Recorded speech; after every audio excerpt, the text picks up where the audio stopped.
오늘 함께 나눌 하나님 말씀은 마가복음 5장 21절부터 43절까지입니다. 읽는 것은 36절까지만 읽도록 하겠습니다. 예수께서 배를 타시고 다시 맞은편으로 건너가시니 큰 무리가 그에게로 모이거늘 이에 바닷가에 계시더니 회당장 중에 하나인 야이로라 하는 이가 와서 예수를 보고 발 아래 엎드려 간곡히 구하여 이르되 내 어린 딸이 죽게 되었사오니 오셔서 그 위에 손을 얹으사 그로 구원을 받아 살게 하소서 하거늘 이에 그와 함께 가실새 큰 무리가 따라가며 애워싸 밀더라.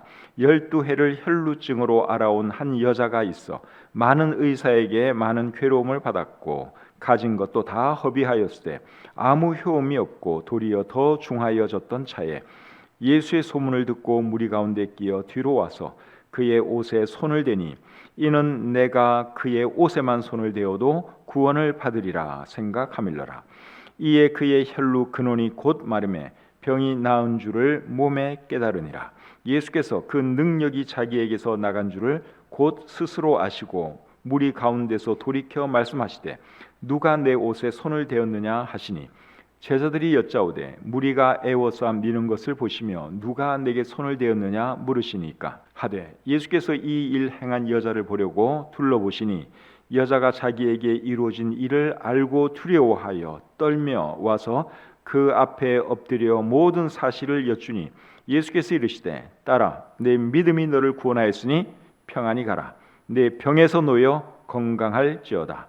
아직 예수께서 말씀하실 때에 회당장의 집에서 사람들이 와서 회당장에게 이르되 당신의 딸이 죽었나이다. 어찌하여 선생을 더 괴롭게 하나이까? 예수께서 그 하는 말을 곁에서 들으시고 회당장에게 이르시되 두려워하지 말고 믿기만 하라 하시고. 아멘. 오늘은 마가복음 5장 21절부터 43절까지의 말씀을 본문으로 해서 구원이 필요하십니까? 이런 제목으로 하나님 말씀 전하기를 원합니다. 오늘 읽은 이 본문은 예수님께서 혈루증을 앓고 있는 한 여인을 고쳐주시고 회당장 야이로의 죽은 딸을 살려주시는 이야기입니다. 오늘 이 본문을 읽다 보면 한 단어가 눈에 들어오는데 그 단어는 구원이라고 하는 단어입니다. 23절을 보겠습니다. 간곡히 구하여 이르되 내 어린 딸이 죽게 되었사오니 오셔서 그 위에 손을 얹으사 그로 구원을 받아 살게 하소서. 그 다음에 28절 이는 내가 그의 옷에만 손을 대어도 구원을 받으리라 생각하밀러라. 그리고 34절 보겠습니다. 예수께서 이르시되 딸아 내 믿음이 너를 구원하였으니 평안히 가라. 내 병에서 놓여 건강할지어다.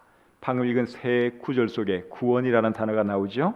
여기서 구원은 병이 낫는 것을 의미합니다. 구원하면 우리는 영혼이 구원받는 것을 먼저 생각하지만 구원은 도움이 필요한 모든 사람에게 사용될 수 있는 단어입니다. 예를 들면 물에 빠진 사람도 구원이 필요하고 불이 난 집안에 갇혀 있는 사람도 구원이 필요하고 또 병든 사람도 구원이 필요합니다. 오늘 읽은 이 본문은 구원이 필요한 두 사람의 이야기죠. 한 사람은 회당장 야이로이고 또 다른 한 사람은 혈루증을 앓고 있는 한 여인입니다. 두 사람에게는 공통점도 있고 차이점도 있습니다. 공통점은 뭐죠?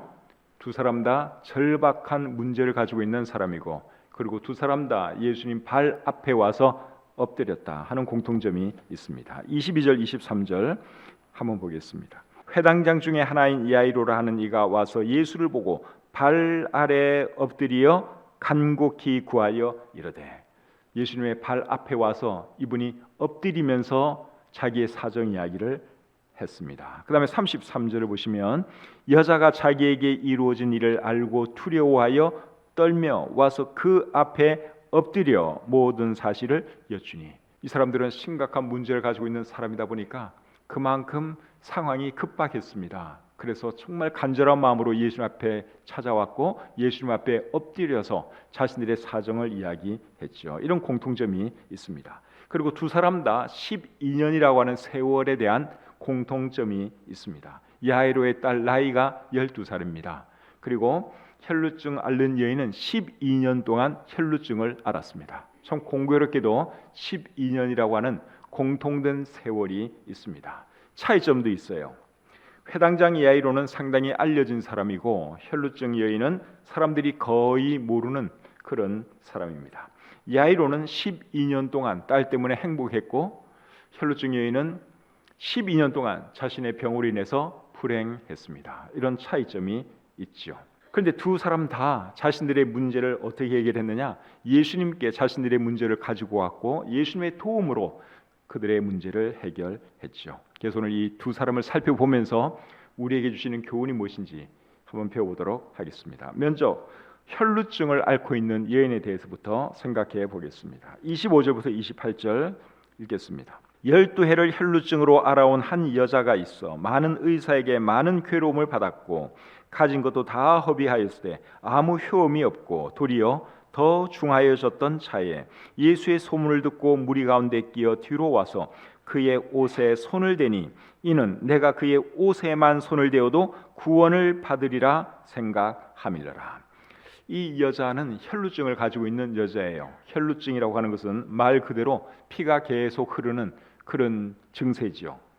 이 여자는 아마 하혈을 했던 것 같습니다. 하혈을 12년 동안 했으니 여러분 건강 상태가 얼마나 안 좋았겠습니까? 건강이 지금 대단히 안 좋은 상태에서 예수님을 찾아온 거예요. 12년 동안 자신의 병을 고치기 위해서 많은 의사들도 만났습니다.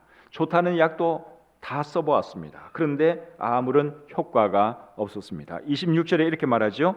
많은 의사에게 많은 괴로움을 받았고 가진 것도 다 허비하였을 때 아무 효험이 없고 도리어 더 중하여졌던 차에 참 많은 노력을 했어요. 병 한번 고쳐보려고. 그런데 아무런 소용이 없었습니다. 그리고 이 여자는 병 때문에 사회생활도 제대로 할 수가 없었습니다. 레위기 15장 19절 이하의 말씀을 보시면 유출을 하는 여자는 부정하기 때문에 사람이나 물건을 함부로 만지면 안 됩니다. 유출병이 있는 사람이 어떤 물건을 만지면 그 물건은 부정해지는 거예요. 어떤 사람에게 닿으면 그 사람이 부정해져요. 부정해지면은 사람의 경우에는 몸을 다 씻어야 됩니다. 옷 다 빨아야 됩니다. 그리고 부정한 이 여자가 다른 어떤 물건을 만지면 그 물건도 부정해지는 거예요. 그거 씻어야 돼요. 이 여자가 쓰는 침대 부정한 거예요. 누군가가 와서 그 침대에 걸터 앉았다. 그 사람도 부정해져요. 그러면 또 목욕도 해야 되고 옷도 빨아야 되고 아주 일이 복잡합니다. 그러니까 이 여자는 어디 나타낼 수가 없어요. 사람들하고 만나서 즐겁게 대화도 할 수가 없습니다. 아무도 이 여자를 좋아하지 않아요. 왜냐하면 이 여자 가까이 있다가는 자기가 부정해지거든요. 그러면 율법의 규례에 따라서 목욕도 해야 되고 옷도 빨아야 되고 아주 복잡해져요.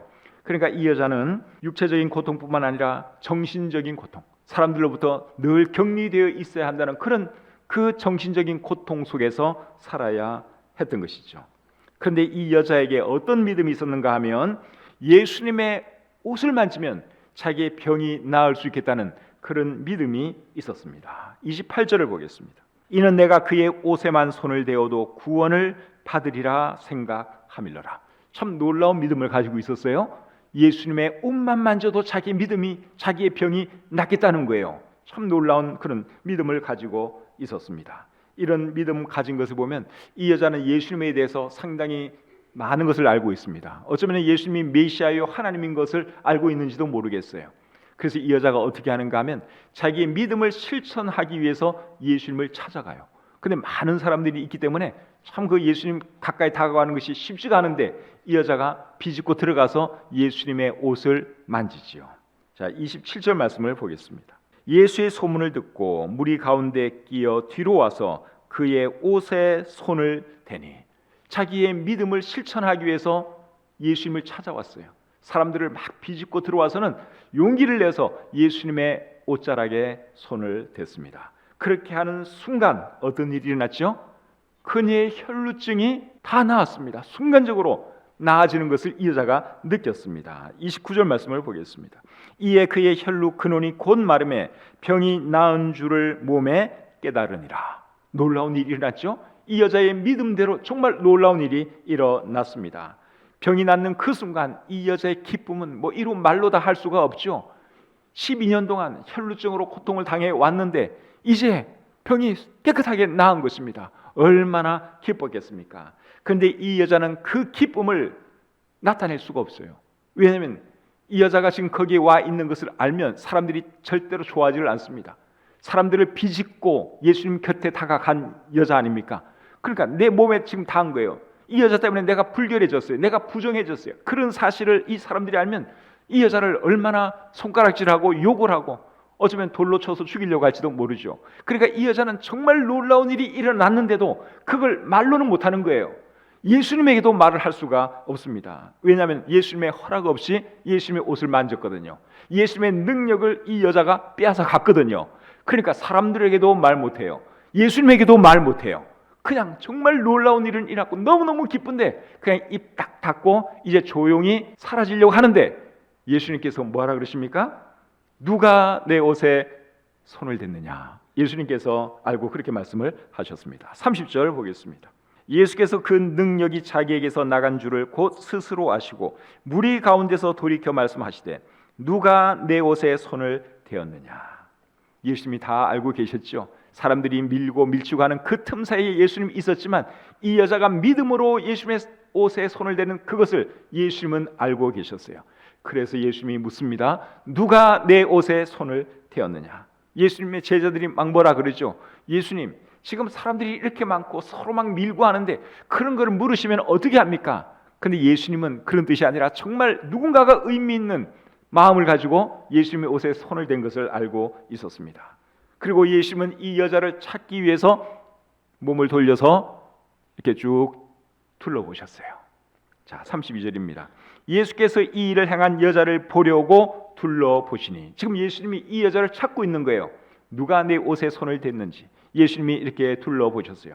그것을 보고 여자가 어떻게 합니까? 자, 33절 보겠습니다. 여자가 자기에게 이루어진 일을 알고 두려워하여 떨며 와서 그 앞에 엎드려 모든 사실을 여쭈니, 이제 이 여자는 모든 것을 있는 대로 말하지 아니할 수가 없었어요. 이미 예수님이 다 알고 계시기 때문에 이제 예수님 앞에 엎드려서 자기가 무엇을 했는지, 자기 몸에 어떤 일이 일어났는지 예수님에게 다 설명할 수밖에 없었습니다.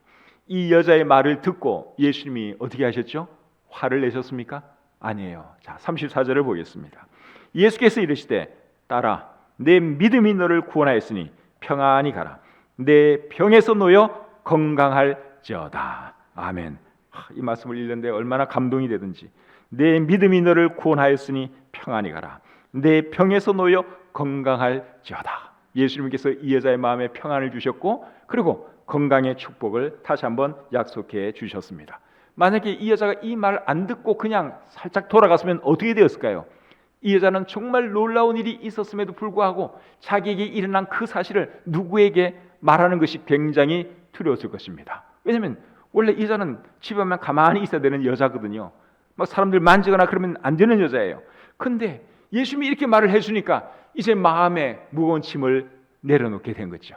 얼마나 기뻤는지 모릅니다. 이렇게 해주시고 이 여자로 하여금 정말 마음의 평안까지 주시려고 예수님이 누가 내 옷에 손을 대었느냐 그렇게 물으셨고 이 여자로 하여금 예수님 앞에 나오게 만든 것이죠. 우리 예수님이 정말 생각이 깊으신 분이죠. 그냥 가게도 괜찮아요. 그런데 그렇게 되면 이 여자는 어쩌면 평생 무거운 짐을 하나 지고 살아야 될지도 몰라요.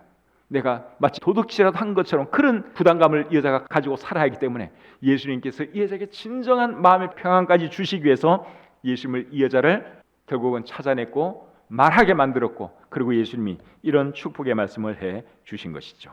한번 따라하겠습니다. 내 믿음이 너를 구원하였으니 평안히 가라. 내 병에서 놓여 건강할지어다. 병으로 고통당하는 분 계십니까? 이 말씀이 여러분들에게 적용되었으면 좋겠습니다. 그렇게 되기를 주님의 이름으로 축복합니다. 여러분들 믿음을 가지시고 예수님에게 한번 매달려 보세요. 믿음을 가지고 예수님께 한번 나아가 보세요. 믿음을 가지고 예수님께 간절히 기도해 보십시오.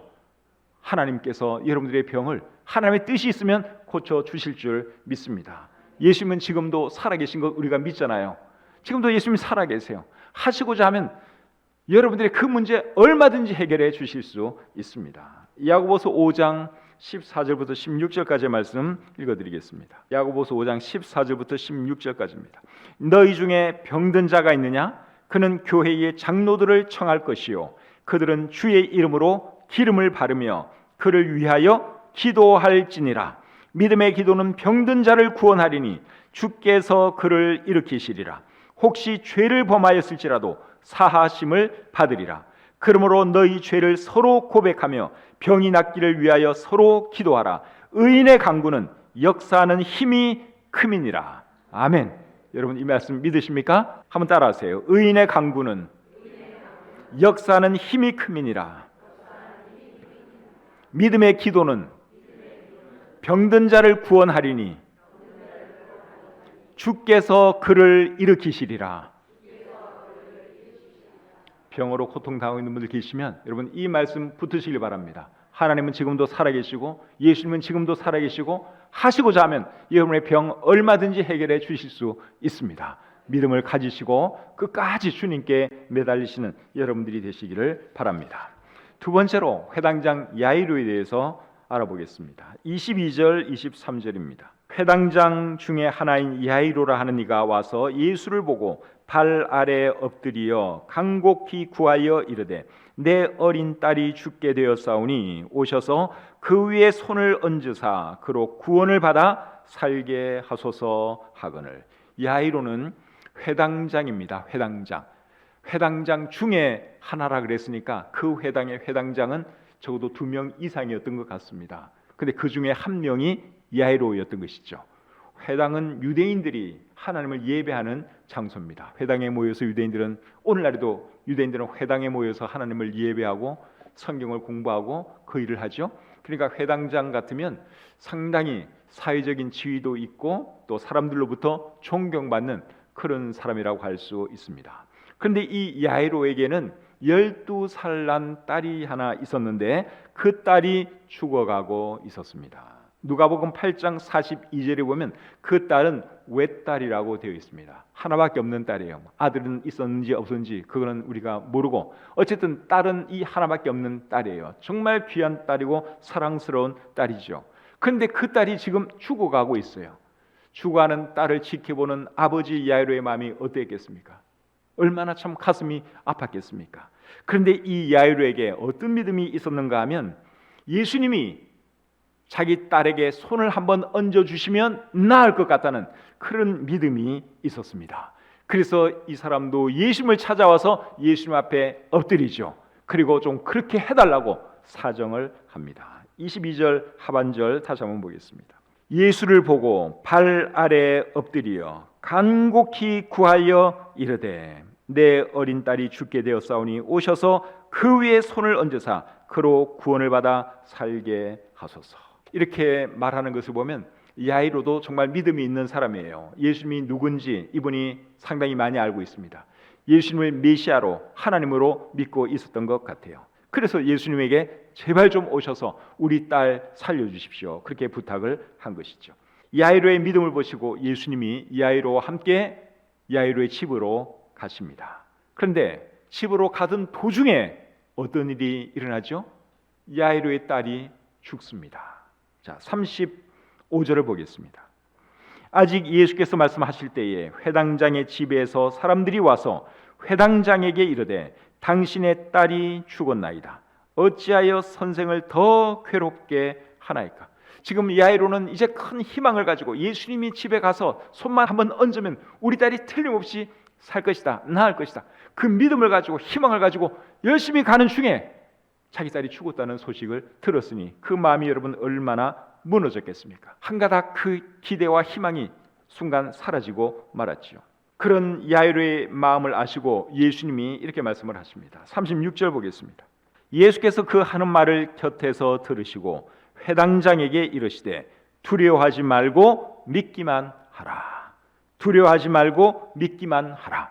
이렇게 예수님이 말씀하신 것을 보면 야이로의 마음이 지금 흔들리고 있어요. 무너져 내리고 있어요. 마음이 약해지고 있어요. 두려워하고 있어요. 그래서 하신 말씀이 두려워하지 말고 믿기만 하라. 이 말씀을 듣고 야이로가 다시 믿음을 회복합니다.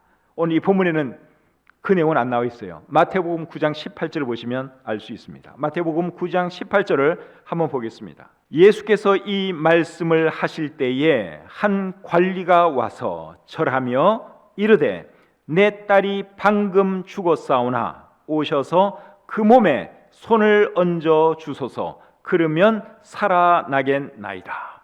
야이로가 뭐라 그랬어요? 예수님에게 내 딸이 방금 죽었사오나 오셔서 그 몸에 손을 얹어 주소서. 그러면 살아나겠나이다. 이제는 죽은 딸도 예수님이 살릴 수 있겠다는 그런 믿음을 예수님에게 내보였습니다. 그런데 여러분, 마태복음에는 야이로가 예수님을 언제 찾아온 것으로 지금 되어 있어요? 딸이 죽고 난 뒤에 찾아온 것으로 되어 있죠. 마가복음에서는 딸이 죽기 전에 예수님을 찾아온 것으로 되어 있어요. 그리고 가는 도중에 딸이 죽었어요. 마태복음은 처음부터 딸이 죽은 것으로 해서 야이로가 예수님을 찾아왔고 예수님 앞에 엎드렸고 그리고 죽은 딸 살려달라고 예수님에게 사정을 하고 있어요. 내용이 조금 다르죠. 왜 다를까요? 이게 분명히 같은 사건을 기록하고 있는데 마태와 마가의 기록이 다릅니다. 왜 다르냐?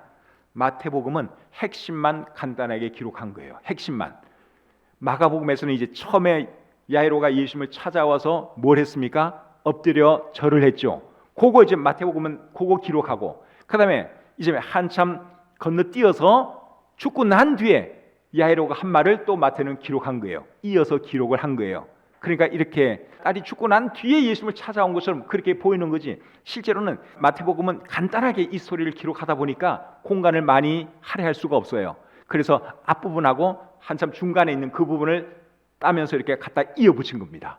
그러니까 이렇게 보이는 것이지 실제로 무슨 문제가 있는 것은 전혀 아니죠. 중요한 것은 야이로의 딸이 죽었고 야이로에게는 예수님이 죽은 딸을 살릴 수 있다는 그 믿음이 있었다고 하는 것이죠.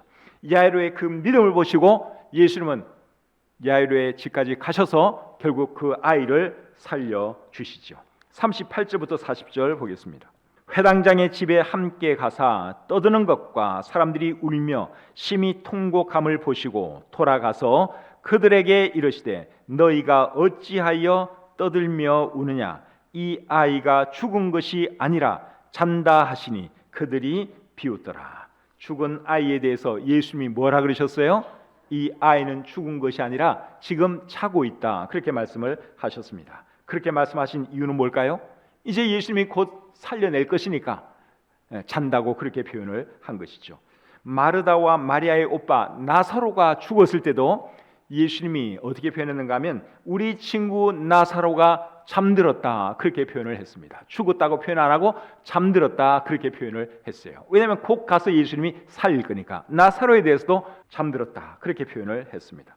예수님 믿는 사람들의 죽음에 대해서 성경은 다 잠들었다, 이렇게 표현을 하고 있습니다. 그렇게 표현하는 이유는 예수님 믿는 사람들은 죽어도 다시 살아날 것이기 때문에 성경이 의도적으로 자는 것으로 표현하고 있는 것이죠. 요한복음 11장 25절과 26절에서 예수님이 이렇게 말씀을 하십니다. 예수께서 이르시되 나는 부활이요 생명이니 나를 믿는 자는 죽어도 살겠고 무릇 살아서 나를 믿는 자는 영원히 죽지 아니하리니 이것을 내가 믿느냐? 여러분들 믿으십니까? 예수님 믿는 사람들은 죽어도 다시 사는 것 여러분 믿으시죠? 그러니까 예수님 믿는 사람들은 죽어도 죽은 것이 아니라 그냥 자는 것뿐이에요. 언젠가는 다시 일어날 것이기 때문에. 예수님께서 죽은 야이로의 딸을 어떻게 살리시는지 40절 하반절부터 보겠습니다. 예수께서 그들을 다 내보내신 후에 아이의 부모와 또 자기와 함께한 자들을 데리시고 아이 있는 곳에 들어가사 그 아이의 손을 잡고 이르시되 달리다 굼 하시니 번역하면 곧 내가 내게 말하노니 소녀야 일어나라 하심이라. 소녀가 곧 일어나서 걸으니 나이가 12살이라. 사람들이 곧 크게 놀라고 놀라거늘.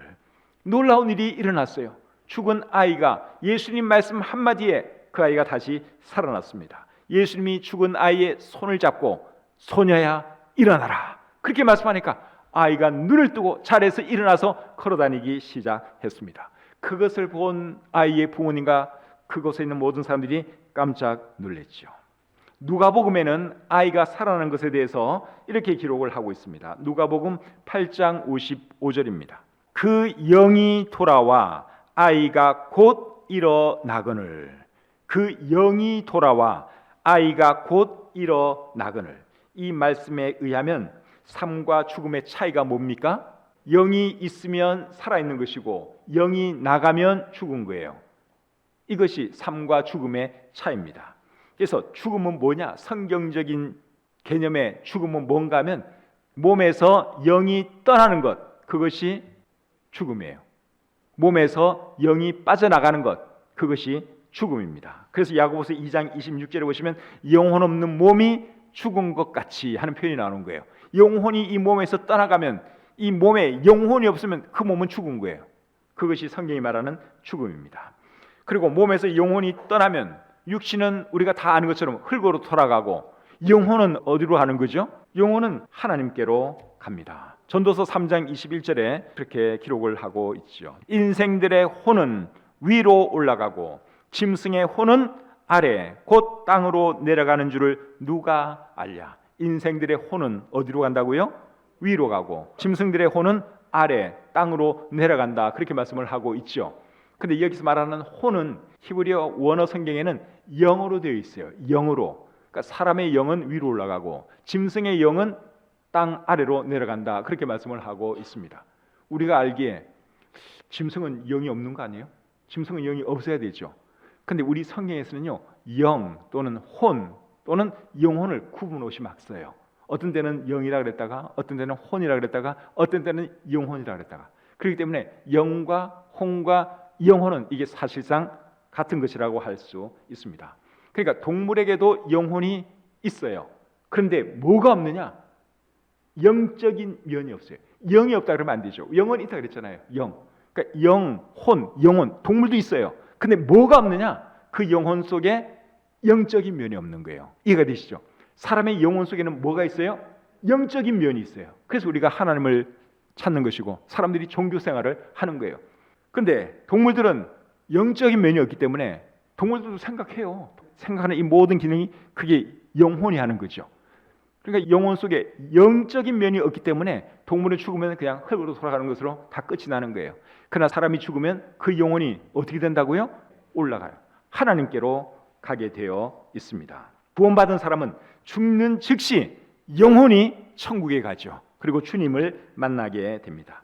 예수님의 십자가 옆에 달렸던 한 강도, 그 사람이 마지막 순간에 예수님을 자신의 주님으로 고백했을 때 예수님이 그에게 어떤 약속을 해주셨죠? 오늘 네가 나와 함께 낙원에 있으리라. 그 낙원이 천국이에요. 그곳에 네가 오늘 갈 것이다. 그 사람의 육신은 여전히 십자가에 한동안 매달려 있을 것이고 또 땅에 내려와서는 이제 흙이 되겠죠. 근데 오늘 네 영혼이 나와 함께 천국에 있을 것이다. 예수님이 그에게 그렇게 말씀을 해주셨습니다. 거지 나사로의 죽음에 대해서는 성경이 이렇게 기록합니다. 그 거지가 죽어 천사들에게 받들려 아브라함의 품에 들어갔고. 무엇이 천사들에게 받들려 아브라함의 품에 들어간 거예요? 육신은 거적대기에 둘둘 말려가지고 이 땅에 그대로 있어요. 무엇이 천사들에게 받들려 올라간 것입니까? 그의 영혼, 그의 영혼이 하늘로 올라간 것이죠.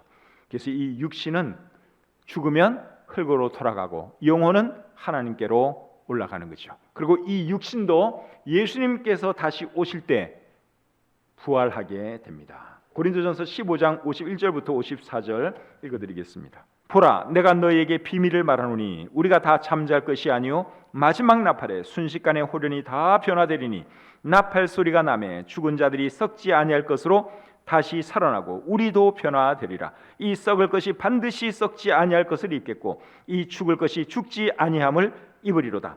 이 썩을 것이 썩지 아니함을 입고 이 죽을 것이 죽지 아니함을 입을 때에는 사망을 삼키고 이기리라고 기록된 말씀이 이루어지리라. 아멘.